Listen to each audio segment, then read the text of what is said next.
Hey, I'm joined by Steve from Innocente Brewing Company. Steve, thanks for joining me. Thank you. So, tell us a little bit about the history behind your brewery and how it came to be.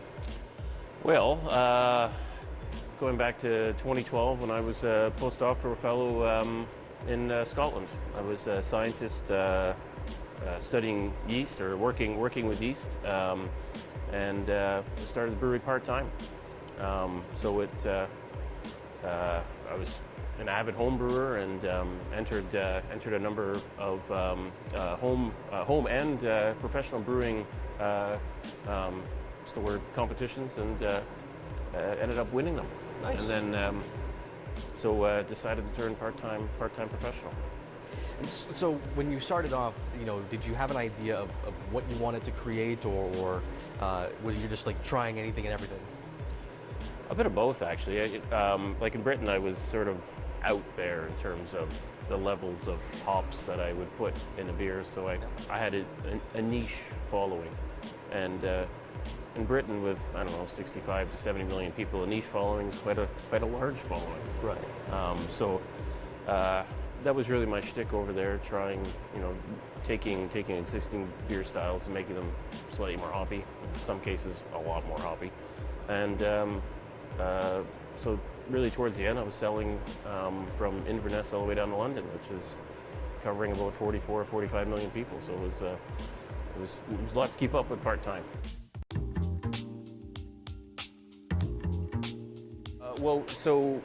Moved back here in 2013 and with the help of my parents, started the brewery here, and we opened the doors this May 17th, 2014. So we're coming up on 2 years. Oh, nice. And in that time, how many beers or how many different styles of beers do you think you brewed? If you look on I think on Untapped, we're, 100 and, a little bit less than 100, but probably not that many. I'd say we've done maybe 60 or 70 different beers in terms of styles. Lots ranging from Märzen's, which is an Oktoberfest lager, to Pilsners, to Maybach's, Pale Ales, Russian Imperial Stouts, and then some things that are sort of, bastardization of styles, like the black cream ale. Now, what sort of style how would you classify the underlying flavor and/or style of Innocente? Yeah, I still like to be a little bit out there. Try to add as much flavor in, as many layers of different flavor into a beer as possible. And even something as simple as our Pilsner, it's got layers of flavor in it. And, right. It's probably the easiest beer to make in terms of ingredients, but the most difficult beer to make because it's so simple and clean and crisp. And if you have any brewing faults, they're all there. Right. You can't hide it. When we first opened, we really tried to focus on 3 core beers. We had our Fling Golden Ale, our Bystander American Pale Ale, and the Conscience IPA. And really, that was kind of my brother's wheelhouse. He loves the IPAs. He loves the hoppier styles of beer, and that was something that we decided to open the brewery on. Is something more in keeping with where his passion was. Right. It's not to say that he doesn't have a passion in other styles of beer as well. Right. And we've tried to expand that to include other styles. I mean, you have everything from the malt spectrum of beers to the hop spectrum of beers, and all points in between. So we have things like our Irish Red Ale, which is still probably our most popular.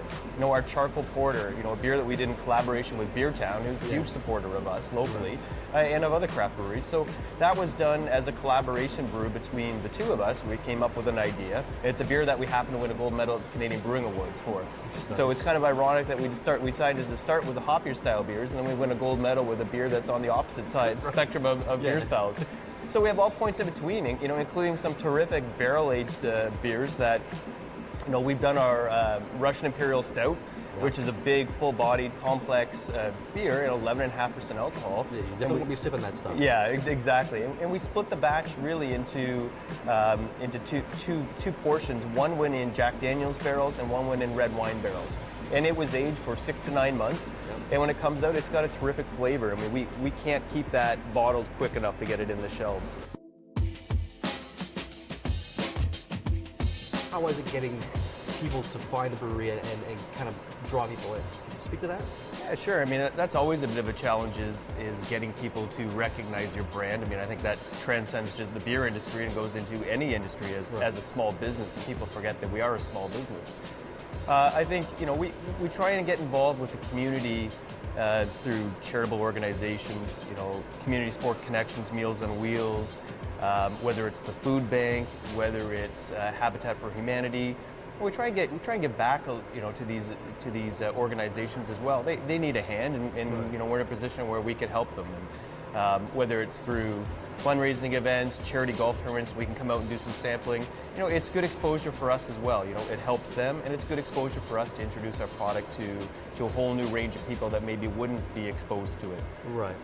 Exposure-wise, one of the big things has been for us is, besides all the bars and restaurants, the licensees, and that has been terrific, exposure locally, but also exposure, beyond the Kitchener-Waterloo market into Toronto, Hamilton, Niagara, into London, but also exposure through the LCBO, as really the only retail source, now grocery, but, a source of alcohol sales in the province. LCBO has been good for us. It's allowed us to expand to 100 to 150 stores across the province, where we can get beer into those stores and people can try it. Right. And it's amazing the spin-off for us, what that has produced. People can come try our beer, and we're getting calls from Kingston, Ottawa, London, Windsor. Hey, I tried your beer. Where else can I get that? What are you going to have a new one in there? And that's been fun. There's a whole bunch of new, what we call, microbreweries or craft breweries opening up. And one of the terms that gets tossed around a lot is co-opetition. Yeah. You guys are competing with each other, but you're also cooperating. So can you speak to that a bit and how that works? Sure. I think there's, in some respects, the craft breweries are all in the same boat. We compete for market share and shelf space and taps with the big guys. Everyone knows who the big guys are. So you kind of have to take the philosophy that I would rather lose the sale to one of our craft brewery competitors, friends, than lose it to a big guy. Right. And further to that, even locally, Waterloo region into Wellington, we've kind of banded together as a group. We call ourselves a craft collective. We've got 14 members, of all the local craft breweries, and we work together. We plan events together. We look for ways to find economies of scales, even if it's things we're talking about is buying power. Right. Is there an ability to buy materials together rather than independently and get a better price? It helps all of us out. Right. Everything from we did our Oktoberfest last year, the Craft Brew House Oktoberfest. We don't really get to be part of the Kitchener-Waterloo Oktoberfest, so it's an opportunity for us to host our own Oktoberfest and get a piece of the crowd that's here and introduce them to craft beer. And finally, just tell us a little where you want to see Innocente grow, or where you can see it maybe going in a different direction, or do you like the trajectory it's on now? I think we'll probably stay the course. Growing is, we're running out of capacity to make beer now. So, either we streamline it or we start looking at getting in more tanks. Yeah. But carry on doing the same thing. Try to keep our core beers as high quality as we can, and then try to throw in the odd one-off or seasonal. Right. That's where the fun is. Lately, for us, we've been like every Friday we do a firkin, which is a cask British style real ale, and we do something different with it. So right. It'll be a standard beer, but we'll put something crazy in it, which gives us, that's our artistic outlet right now.